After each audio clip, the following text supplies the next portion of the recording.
فرمایا کہ قیامت ہوگی تو پکار مچے گی، رجب کے ماننے والے کہاں ہیں؟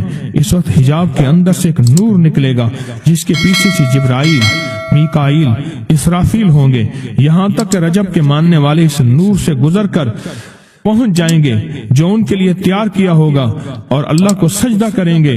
اللہ پاک فرمائیں گے تم اپنا سر سجدے سے اٹھاؤ، یہ سب دنیا میں ادا ہو چکے ہیں، اب منازل عزت کی طرف چلو، اب منازل عزت کی طرف چلو، اب منازل عزت کی طرف چلو۔ اللہ اکبر۔ اور فرمایا مغفرت ہوتی ہے اور اللہ انبیاء کی توبہ قبول کرتا ہے۔ اس رجب کے ایک روزے اور ایک تھوڑی سی عبادت سے اللہ اولیاء کو دشمنوں سے چھڑاتا ہے، اور 3 چیزیں اللہ کے ذمہ ہیں: معافی، باقی عمر کی عصمت، اور تیسری یہ کہ بڑی پیشی، یعنی روز قیامت پیاس نہیں لگے گی، روز قیامت پیاس نہیں لگے گی۔ یہ چھوٹی چھوٹی راتیں، یہ چھوٹے چھوٹے دن، یہ چھوٹے چھوٹے لمحے آتے ہیں، اور آتے اس لیے ہیں کہ ہمیں کچھ دے جائیں۔ اگر اس کا غصہ ہے بھی ٹھنڈا ہو جائے، اگر اس کی ناراضگی ہے بھی ٹھنڈی ہو جائے۔ آپ فرماتے ہیں جبریل نے مجھے خبر دی ہے جب رجب کی پہلی رات ہوتی ہے، اللہ ایک فرشتے کو حکم فرماتے ہیں اور وہ پکار کر کہتا ہے سن لو توبہ کے مہینے کا چاند نکل آیا۔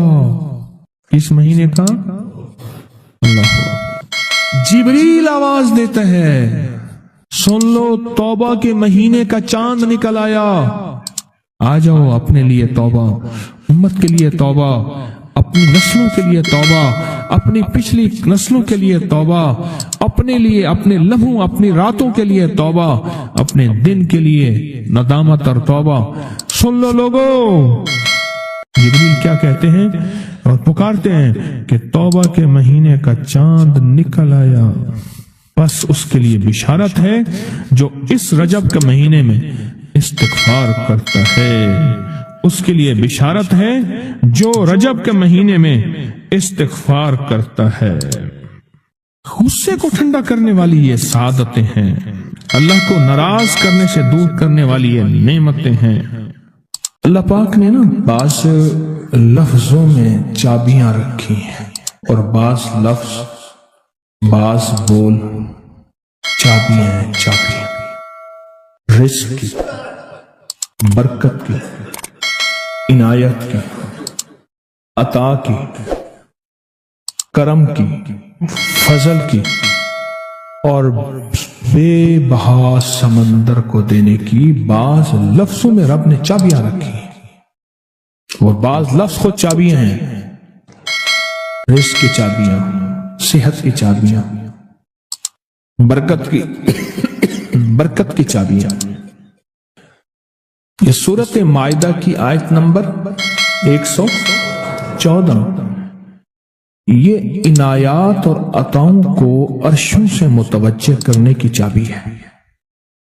یہ صرف روٹی رزق کے لیے نہیں ہے، من پسند کھانے کے لیے نہیں ہے، یہ تو اس کا ایک چھوٹا سا فائدہ ہے، یہ تو اس کا ایک مختصر فائدہ ہے۔ یہ بنیادی طور پہ اس کی رحمت، عنایت اور عطا کو متوجہ کرنے کے لیے ایک حیرت انگیز تحفہ ہے، حیرت انگیز تحفہ، اس کی عنایت، عطا اور برکت کو متوجہ کرنے کے لیے ایک حیرت انگیز تحفہ ہے۔ یہ رزق اور دولت کی چابی ہے، یہ برکت کی چابی ہے۔ بات بتاؤ، اللہم ربنا انزل علینا مائدۃ من السماء، دسترخوان بھیج آسمان سے۔ کیا خیال ہے؟ غریب کا، مالدار کا، وزیر کا، امیر کا، بادشاہ کا، سب کا دسترخوان ایک تو نہیں ہوتا، ہر بندہ اپنی حیثیت کے مطابق دسترخوان لگاتا ہے۔ ایک صاحب کہنے لگے کہ میرے لیے ایک عرب نے دسترخوان لگایا، ایک بیل پڑا ہوا تھا، بھنا ہوا، پورا بھنا ہوا بیل تھا، اس کا سر تھا، اس کے سر کو ذبح کیا تو خون بھی بہہ رہا تھا دسترخوان پہ، سر کو ذبح کیا تو وہ خون بھی بہ رہا تھا دسترخوان، بیل بھنا بھی ہوا ہے اور خون بھی بہ رہا ہے، چھری پھیری۔ حیران ہوا یہ کیا؟ انہوں نے کہا وہ خون نہیں تھا، وہ جیلی تھی، وہ چاکلیٹ تھا، وہ اور کوئی نعمتیں تھیں۔ پھر اس بیل کو کھولا تو اس میں سے بکرے نکلے بھنے ہوئے، پھر بکروں کو کھولا تو اس میں مرغیاں نکلی ہوئی بھنی ہوئی، پھر مرغیوں کو کھولا تو اس میں انڈے نکلے اور میوے نکلے۔ بادشاہ کا دسترخوان ہے تو وہ اپنی حیثیت کے مطابق اس کا دسترخوان ہے، اپنی عظمت کے مطابق دسترخوان ہے۔ میرے اللہ کا دسترخوان انزل علینا مائدۃ من السماء، پر مولا دسترخوان دے ایسا جیسے عید ہو جائے۔ اب اس آیت کی تنہائیوں، اس آیت کی گہرائیوں اور اس آیت کے اندر کی شہ تک پہنچے۔ اللہ دسترخوان دے پر دے ایسے کہ جیسے عید کر دے۔ آپ اللہ سے مانگتے ہیں تو اللہ سے اللہ کے مطابق مانگے۔ میرے رب کی جتنی عظمت ہے، وقار ہے، شان و شوکت ہے، میرے رب کی جتنی طاقت قوت ہے، اس کے مطابق مانگے، اس کے مطابق مانگے۔ کیا خیال ہے؟ یہ آیت اصل میں دسترخوان کے لیے ہے، اور دسترخوان سے مراد یہ کھانا نہیں، دسترخوان سے مراد دونوں دسترخوان ہیں، رزق روحانی اور رزق جسمانی، دونوں دسترخوان جو میرے رب کے پسندیدہ دسترخوان ہے، رزق روحانی بھی اور رزق جسمانی بھی۔ ہم افطار کے وقت کھانا مانگتے ہیں اللہ سے، مال مانگتے ہیں، دولت مانگتے ہیں، کیوں اتنی تھوڑی چیز مانگتے ہیں؟ اللہ سے رزق روحانی کیوں نہیں مانگتے؟ اور جنہوں نے رزق روحانی مانگا تھا، ایک اللہ والے تھے، ان کے خلیفہ تھے، تو فوت ہو گئے تو ان کے خط اٹھائے گئے، اپنے مرشد کو خط لکھتے تھے، اور مرشد کا مزاج تھا اسی خط پہ 2 لفظوں میں جواب لکھ کے بھیج دیتے تھے، 2 لفظوں میں جواب لکھ کے بھیج دیتے تھے اسی خط پہ۔ فرماتے تھے کہ حضرت آپ کی دعاؤں اور توجہات سے، اللہ کے فضل و کرم سے میرے روزانہ جو ہے 1.25 لاکھ دفعہ نفی اثبات ہوتا ہے، لا الہ الا اللہ، 1.25 لاکھ دفعہ الا اللہ ہوتا ہے، 1.25 لاکھ دفعہ اللہ ہوتا ہے، 1.25 لاکھ دفعہ اللہ ہوتا ہے، 70,000 دفعہ 1.25 لاکھ دفعہ کلمہ ہوتا ہے، اتنے سپارے ہوتے ہیں، اتنی 100 رکعتیں ہوتی ہیں، یہ ہیں۔ وہ اسکول کے ٹیچر بھی تھے، وہ 5 وقت نماز بھی پڑھاتے تھے، ان کے بہت سارے بچے بھی تھے، ان کی زندگی کا یہ نظام بھی تھا، پر انہوں نے یہ سارا کچھ لکھا اپنے مرشد کو، کہا کہ خط اٹھا کے دیکھیں، حیران ہو جاتے تھے، مجھے ایک بندہ نہیں، میرے پاس اب بھی کئی بندے ہیں کہ اتنے ارب درود پاک پڑھا، اتنے ارب، لاکھ نہیں، ہزار نہیں، کروڑ نہیں، اتنے ارب درود پاک پڑھا، اتنے ارب کلمہ پڑھا، اتنا ارب سورۃ اخلاص پڑھی اور فلاں پڑھا، ارب۔ مجھ سے غلطی ہوئی، ایک دفعہ ان کا خط آیا تو میں نے رسالہ اس وقت چھپ رہا تھا، میں نے کہا یہ خط بھی اس میں ڈال دو، چھاپ دو۔ کئی ٹیلی فون تو میں نے سنے، ایک فون مجھے یاد ہے اچھی طرح، 6 7 8 کی بات ہے، 2000، اس نے کہا میں ہوں اوان، اور آگے سے یہ ہٹا دوں تو بن جاؤں گا حیوان، لفظ ہٹا دوں تو میں یوں بن جاؤں گا۔ تمہیں پتہ ہے تم نے یہ کیا چھاپا ہے؟ شرک اور بدعت، جھوٹ چھاپتے ہو، دھوکہ دیتے ہو۔ وہ سچا تھا، غلطی ہماری تھی، برتن نہیں ہے، اس برتن کے مطابق وہ برتن چھلک پڑا۔ اس پہ ایک بات بتاؤ، ابو ہریرہ فرماتے ہیں میرے حضور نے مجھے علم کے 2 برتن عطا فرمائے، ایک وہ ہے جن کا میں نے اظہار کر دیا، اکثر احادیث حضرت ابو ہریرہ سے ثابت بھی ہیں، یعنی راوی بھی ہیں، علم کا وہ برتن ہے ایک، وہ میں نے دے دیا، اور ایک علم کا ایسا برتن ہے اگر میں اس کا اظہار کر دوں، ایک روایت تو یہ ہے کہ لوگ تلوار کھینچ کے میرا سر جدا کر دیں، ایک روایت یہ ہے کہ گدی سے میری زبان کھینچ لیں۔ میں نے وہ علم کا برتن چھپا کے رکھا۔ ان کا خط تھا کہ اتنا سوالا انہوں نے اللہ سے رزق روحانی کا دسترخوان منوا لیا تھا کہ اللہ یہ دسترخوان تیرے خزانے میں کمی نہیں ہے، یہ دسترخوان مجھے عطا فرما۔ رزق روحانی کا دسترخوان اللہ نے منوا لیا تھا، اللہ سے منوا لیا تھا۔ آپ اس آیت کے ذریعے اللہم ربنا، میں نے ایک عرض کیا تھا جن دعاؤں سے پہلے ربنا اور اللہم آئے، جن دعاؤں سے پہلے ربنا اور اللہم آئے، ان دعاؤں کی قبولیت، محبوبیت، مقبولیت، تاثیر، کمال بہت اور دعاؤں سے بہت زیادہ آگے ہیں۔ اس دعا میں اللہم آئے ربنا انزل علینا مائدۃ من السماء تکون لنا عیدا، مولا دسترخوان بھیج آسمان سے، مولا دسترخوان بھیج آسمان سے، دسترخوان بھیج آسمان سے، اور ایسا دسترخوان آسمان سے بھیج جو تیری شان کے مطابق ہو، پھر آپ کی نسلوں میں رزق، دولت اور صحت، برکت، اور پھر کمال سوچ نہیں سکتے کہ علم کے خزانے، روحانیت کے خزانے، ذکر، تسبیحاں، سجدے، عبادات۔ اچھا، ہمارے ہاں عبادات میں ایک وہ عبادات ہیں جو ہم کرتے ہیں اور یہ بالکل ٹھیک ہے، نفل، اشراق، چاشت، اوابین، تلاوت، تسبیحات۔ ایک لمحہ بندے پہ ایسا آتا ہے اس کی ظاہری عبادات مخفی ہو جاتی ہیں، اور یہ ہر کسی پہ نہیں آتا۔ امام مالک پہ آیا تھا کہ وہ پھر گھر میں بند ہو کے رہ گئے تھے، پھر جنازہ وہیں سے نکلا تھا، وہ کتنے سال گھر سے باہر نہیں نکلے۔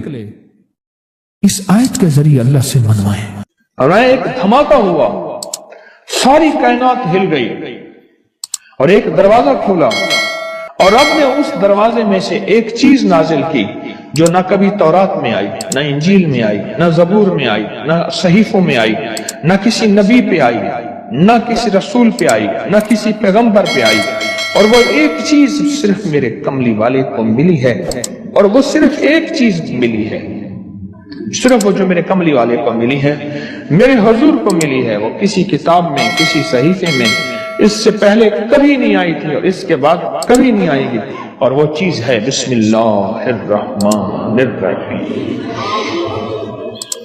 اور اس کو بھی یاد رکھیے گا، فرمایا جو سارے قرآن میں ہے وہ ساری سورت فاتحہ میں ہے، جو ساری سورت فاتحہ میں ہے وہ ساری بسم اللہ میں ہے، اور جو ساری بسم اللہ میں ہے وہ بسم اللہ کی بے میں ہے، با میں، بے میں۔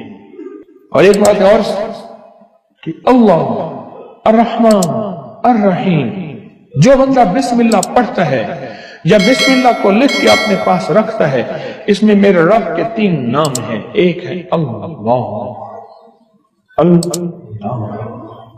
اور ایک ہے رحمان، اور ایک ہے رحیم۔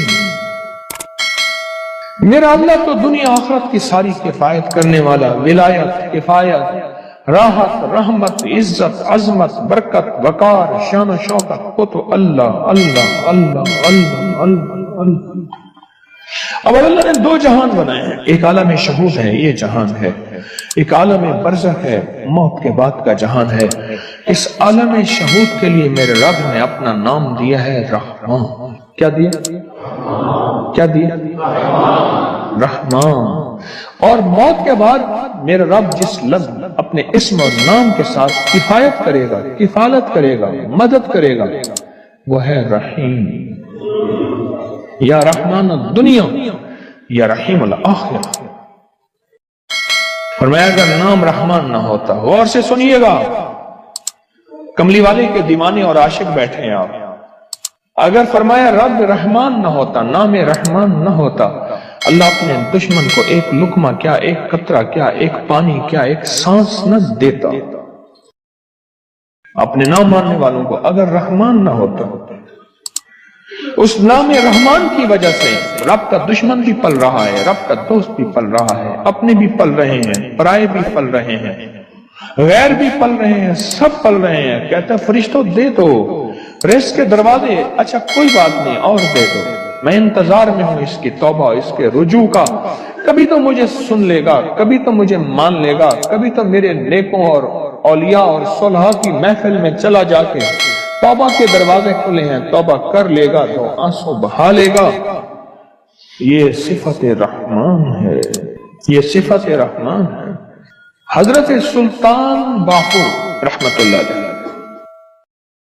دلی سے مرشد نے بھیجا، تربیت کر کر کے، کبھی سختیاں، کبھی نرمیاں، کبھی سمجھانا، کبھی پیار، کبھی محبت، یہ مرشد کی تربیت کا حصہ ہوتا ہے۔ اور وہ ہر مرشد چیک کرتا ہے، دیکھتا ہے کیا تربیت کے ہر مرحلے میں ثابت قدم ہے۔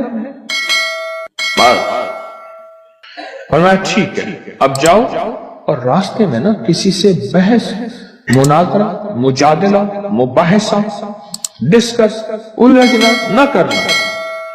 بھٹنڈا کے قریب آئے، بھٹنڈا شہر ہے انڈیا کا، بھٹنڈا، وہاں کے قریب آئے تو ایک جوگی بیٹھا تھا، اور اس جوگی کی نگاہ توجہ اس نے مجاہدے کر کر کے ایسی پائی، ایسے دیکھا نا سمجھ گیا کسی اللہ کے ولی کا بندہ ہے، اور اللہ کے ولی نے اس کو رنگ دیا ہے، اور اس نے اللہ کے ولی کی محفل میں ناگواریاں، سختیاں، نرمیاں سب کو برداشت کر کے کندن بن کے جا رہا، یہ تو ہزاروں کو تڑپا دے گا، لاکھوں کو تڑپا دے گا، لہذا اس سے یہ نسبت چھین۔ کیوں؟ جب دولت آتی ہے بندہ پھر اس وقت اس کا چین لٹتا ہے، جب تک دولت نہیں ہوتی فٹ پاتھ پہ بھی سو جائے تو لوگوں کو پتا ہے فٹ پاتھ پہ سویا ہوا ہے، کچھ ہے نہیں تو سویا ہوا ہے، اگر کچھ ہوتا یہ کہاں سوتا؟ اس نے توجہ ڈالی، انہوں نے اپنے دل میں کیفیت محسوس کی، اور محسوس کیا کہ میرے دل کے اندر کا جو نور ہے نا اس میں تلاطم اور ہلچل مچی ہے، نور اور ہلچل مچی ہے۔ اس میں انہوں نے کیا کیا؟ اس میں ذات کا تصور کیا اور اپنے ارد گرد صفت رحمان کا حصار کیا۔ غور سے سمجھیں، بچاؤ کا آج میں آپ کو ایک عمل بھی دے رہا ہوں، بڑا طاقتور عمل ہے، اور یہ حضرت سلطان باہو رحمت اللہ علیہ۔ اور سلطان باہو کیوں؟ سلسلہ ہمارا جو قادری ہے آج بھی اس کا ذکر ہوگا، اللہ ہو کا، یہ اللہ ہو کی اتنی ضربیں لگاتے تھے، اتنی ضربیں لگاتے تھے، مرشد نے فرمایا کہ تو اللہ کے نام ہو کا بادشاہ بن گیا ہے، سلطان باہو۔ سلطان کہتے ہیں بادشاہ کو، کنگ کو۔ مرشد نے فرمایا، جیسے میں نے ایک دفعہ میں لوگوں کو وظائف بتاتا تھا، لوگوں کو فائدہ ہوتا تھا، ایک دفعہ میرے مرشد نے ایسے دیکھ کے وجدان نے فرمایا، اوئے تو شیخ الوظائف بن گیا۔ سلطان باہو، سلسلہ قادری میں، ہمارا سلسلہ قادری ہے، ہو کے اوپر ضربیں لگائیں، آج بھی ہم ہو کہ ضربیں لگائیں گے۔ تو مرشد نے فرمایا کہ تو سلطان بادشاہ ہے ہو کا۔ انہوں نے کیا کیا؟ اس میں ذات کا تصور کیا اور صفت رحمان کو دائیں بائیں لپیٹ لیا۔ صفت رحمان، اللہ کے نام رحمان کا جو نور ہے اس کا دائیں بائیں اس کو اپنے حصار میں لے لیا۔ حصار میں لے کے نا انہوں نے کیا کیا؟ اس کو ایسے دیکھا اور کہا ہو، بس۔ یہ اس وقت ہوتا ہے جب کسی فقیر کی محفل میں بیٹھ کے وجد اور وجدان کے ساتھ اس کا استحضار کیا جائے، اس کو بار بار پڑھا جائے۔